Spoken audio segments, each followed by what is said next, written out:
Hey everybody, my name's Ryan, and here at eTrailer we install, test fit, and review a lot of different parts. That way we can help answer any questions those of you might have. And that's exactly what we're doing here today on our 2021 Subaru Outback Wagon. We're going to be taking a look at and showing you how to install the Curt vehicle wiring harness. I know when I'm going down the road, I personally see these Subarus doing a little bit of everything, which does include pulling some trailers. So if that's your case, you're definitely going to want a way to illuminate the lights. That way you're not only safe, but legal as well. And one thing too, a lot of people don't think about is a lot of these newer accessories actually have lights on them. So a cargo carrier, perfect example. If you have one of those accessories, you would like to use it, I'm sure. And having this trailer wiring is also going to give you the ability to light up them as well. So what's pretty cool about this wiring is you can mount it in different locations. So you can have it mounted up like you traditionally would see next to your hitch here on the outside if you use your wiring a lot, or you can keep it stored on the inside out of sight and out of the elements. And that's exactly what our customer has chosen to do today. If that's how you choose to mount it, then it's going to be super easy to use, really not an inconvenience. If you want to mount it on the outside, I'll show you how to do that as well during our installation video. But with that being said, you're just going to open up your cargo compartment there, grab your wiring, and just drape it over your bumper here. Anywhere along the threshold is fine. Where there's weather stripping, you just don't want to get it hung up in the latch. Then you're just going to close your hatch on it. Now, that may seem a little odd, smashing the wiring in between there like that, but because of that weather stripping, it's not going to be pinched or anything. So you can see how I can still move it around. You're not going to have to worry about damaging it like that. But it's going to give us plenty of length, so we know we shouldn't have any issues at all hooking up to our trailer or our accessory. And it's also going to come with a nice rubber dust cap to help keep out any moisture, dirt and debris, things like that. I would suggest from time to time applying some dielectric grease to the terminals, especially for those of you mounting it to the outside of your vehicle. That's really going to help ensure that everything stays in good shape. I will say Curt has came a long way with their construction quality. Everything feels really well built. The connector isn't flimsy or anything like that. It really feels good in your hand. So this should last for years to come. So at the end of the day, a great way to be able to power up your trailer lights or even your light up accessory. Now as far as the installation goes, it's pretty easy. You more or less just open up a few panels and plug it right in. Now if you've installed lighting on your Subaru in the past, maybe a little older model, this one is going to be a little bit different. The connector plug is in a different location, but honestly, it's almost easier to get to. So shouldn't really have any issues at all. I'll show you where it is and how to plug it in. Speaking of which, let's go ahead and do that together now. So to begin our installation, we're going to be here at the back of our Subaru, and we're going to need to locate the factory connector plug. That's going to be inside, so we'll open up the hatch. And then what we can do is remove some of our floor coverings. So we need to take out this one here in the center, just lift up and pull out.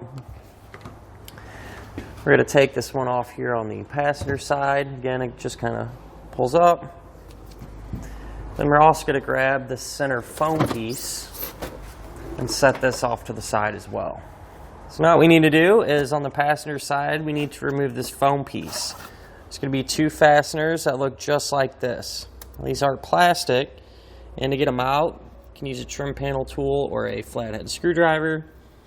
And kind of get underneath the head of it, and you're going to want to pry up. Now I've noticed in the past, these do break pretty easily, and one thing you can do to kind of avoid that is if you take your thumb and just put a little bit of downward pressure on the fastener as you're prying up.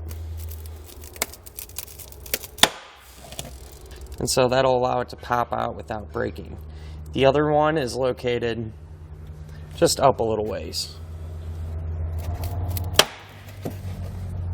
So once you have it removed, you can grab our foam and work it out and set it off to the side.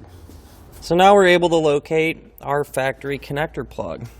So over here on the passenger side, kind of right where we remove that foam piece, you can see it right here. So that's what we're looking for. It is taped up. So what I'm going to do to give us a little more room to work is very carefully kind of cut that pink tape. That'll allow us to kind of pull it out, making it easier to work with. And now that we located this, we can grab our new harness and get everything plugged in. So now what I went ahead and did is grabbed our new wiring harness. And this end is simply just going to plug right into that factory connector there. Now what we can do is take our white wire with the pre-attached ring terminal. This is going to need to get grounded to the body of our vehicle. So I'm just going to go right here in this flat area of sheet metal and take the included self-tapping screw and get it secured down.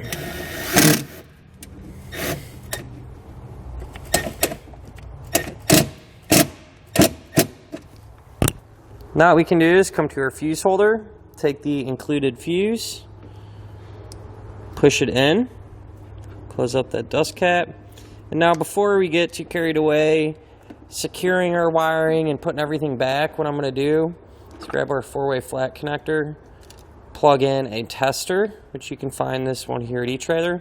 That way we can check our wiring to make sure that it is all working properly. So I'll go ahead and try out our left turn signal, our right turn signal, our brakes, and finally our running lights. So now that we know the wiring works, let's go ahead and secure everything. I'm going to secure the box using the included 2-sided sticky tape. So you're just going to peel off one layer, make sure the box is nice and clean. Just stick it to it. Peel off that other layer of backing paper. Like so. And I'm going to put it kind of right back here in this corner where it's flat and out of the way. What you want to do is make sure that surface is clean too. So you can just use some rubbing alcohol or something like that. But we'll tuck that back there and stick it to the body of our vehicle. Now what I went ahead and did is just use a couple of zip ties to kind of help tidy up and secure our wiring along this edge. So when it comes to routing your 4-way flat connector, you got a couple of different options. You can keep this stored on the inside of your vehicle, like our customer has chosen to do today. But if you'd rather this be permanently mounted next to your hitch outside of the vehicle, you can also do that too. So the way you would do that is if you loosen up your spare tire and hold it up, you can see that there's actually a grommet right there, rubber grommet. And if you pull that out, it goes right down to the bottom side of our vehicle. So you can take your wiring, push that through, and drop it down that way. I would suggest cutting a small slit into the rubber grommet. That way you can kind of feed your wiring through there. You're not going to have to worry about the metal cutting it up or rubbing up against it. And I would also suggest getting some RTV silicone, which you can get here at etrailer, and just putting some silicone over that slit in the rubber grommet. That way you don't have to worry about any fumes or moisture getting through to the inside of your vehicle. At this point we can go ahead and start to reassemble all of our interior panels. Take our foam piece, line that back up,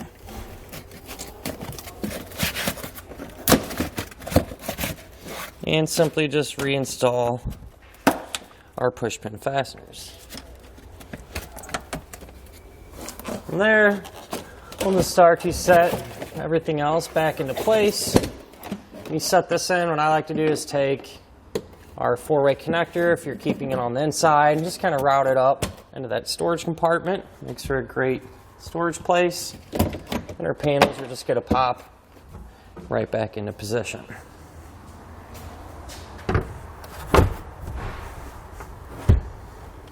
And that'll finish up our look at and our installation of the Curt vehicle wiring harness on our 2021 Subaru Outback Wagon.